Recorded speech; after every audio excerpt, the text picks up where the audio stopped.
Elle a grandi en Corrèze et c'est à Chamboulive qu'elle a fait ses premiers pas dans le théâtre amateur. La voilà aujourd'hui à l'écriture, à la mise en scène et au jeu. Rencontre avec Maryline Lagrafeuille, celle qui n'a peur de rien, surtout pas de se raconter. Moi, je suis, je dis toujours, un pur produit de l'éducation populaire. C'est-à-dire que je suis venue au théâtre, pas parce que je venais d'une famille d'artistes ou qui nous emmenaient au théâtre, mais parce qu'à un moment, à côté de chez moi, il y a des personnes qui ont décidé de monter un atelier théâtre.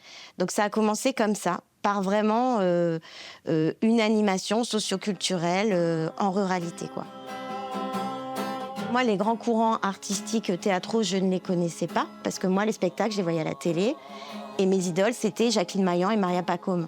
On m'a aussi renvoyé, quelque part, que j'avais pas les codes et que j'avais pas la bonne culture. La culture populaire, c'est une vraie culture. Que maintenant, je mets dans mes spectacles et que j'assume totalement, en fait. Célibataire, ça c'est ma vie de single. Célibataire, ça c'est ma vie de single. Quand j'étais à Paris, j'ai travaillé avec plusieurs compagnies, j'ai fait aussi du théâtre de rue. Et mon frère travaillait, lui, avec la Java des Gaspard. Et on s'est dit, faudrait qu'on fasse quelque chose tous les deux chez nous. C'est-à-dire quelque chose aussi pour des personnes qui ne vont pas au théâtre. De jouer pour les voisins agriculteurs de mes parents, pour nos copains de l'école de l'époque qui étaient restés là. L'idée aussi d'avoir une compagnie, pour moi, c'était de ne pas attendre qu'on me propose des choses. Entrez dans la lumière. Mes parents sont là. Comme un insecte fou. Je m'inquiète un peu ce qu'ils vont penser. Respirez la poussière. Ils vont quand même entendre toutes mes histoires de cul. Venir à genoux. Stan Brooke est dans la salle. Ça ne va plus avec sa femme, il a besoin de me revoir. C'est moi qui ne veux plus le revoir. Je le retrouve assis sur mon paillasson. Mon écriture, c'est de l'autofiction.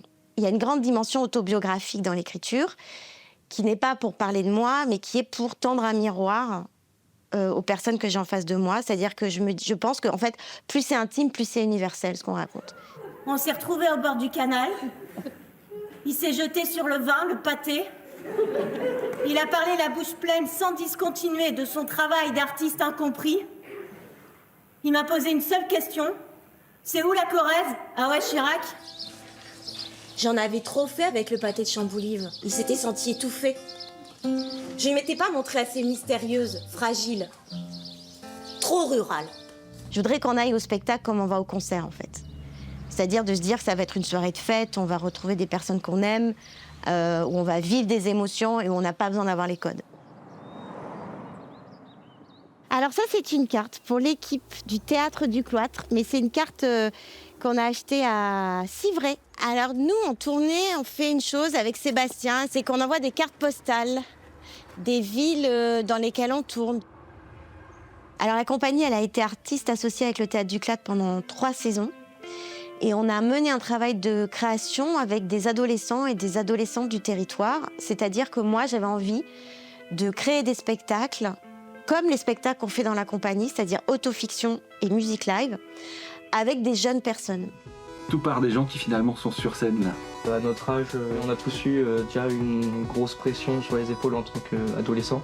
On est tout le temps là à se mettre la pression sur notre physique, sur ce qu'on veut faire, sur ce qu'on est. On nous oblige tout le temps à être comme tout le monde. Quand j'ai commencé au foyer rural de Seillac, la première fois que je suis montée sur la scène surélevée en bois, là, je me suis dit, mais c'est génial parce que je parle et personne ne m'arrête. À Bellac, c'est ça que j'ai voulu transmettre, de dire que le plateau de théâtre, c'est un endroit où tu parles, on ne t'interrompt pas et tu es libre, en fait.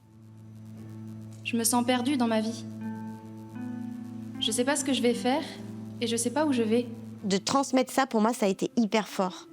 Et je crois que ça a changé des vies quelque part. Mais ça m'aimait vachement, en fait, de dire ça. Comme moi, ça a changé ma vie, en fait.